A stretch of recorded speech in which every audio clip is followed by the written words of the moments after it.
in the car with John Gormley at Wine Importer, heading south towards Champagne, towards Champagne Vilmart. Now John, Champagne Vilmart's got quite a reputation now, it's got quite a cult following. Why do you think that is? But in my mind, one word sums up Vilmart and also sums up Laurent, the man himself, is immaculate. Nothing is left to chance. All Laurent's vineyards are Premier Cru. That alone is unique.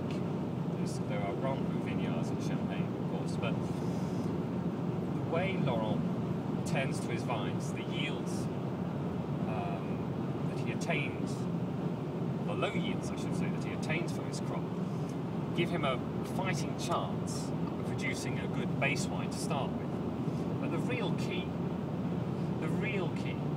is the fact that Laurent ages his base wines in oak. Now, up until a few years ago, only a handful of champagne houses did that. The most famous, of course, being Krug and Bollinger, to a degree, used oak. But when you first mention the whole idea of oak on champagne, I frequently hear the words, "Oh my gosh, it's going to taste far too much of oak, it'll be oaky." But in reality, the attention to detail, the length of time Laurent ages his champagne prior to degorging, to releasing it onto the market, there is an elegance about every single cuvée, blend if you like, that he makes. There's an elegance that when you taste and when you smell, when you just drink, gives incredible pleasure.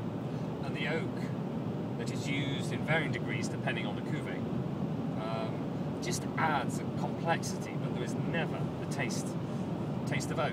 And I think, given that his champagnes are still moderately priced in comparison to, say, the more notable Krug or Bollinger, has meant that those champagne aficionados who follow the great houses have conned on to him and have sort of privately treasured the discovery, because the wine trade is all about, especially if you're, as the French say, un grand amateur de vin, if you love wine, the beauty is to find something that nobody else has got. It's like, you know, I've got one over my wine-loving neighbour.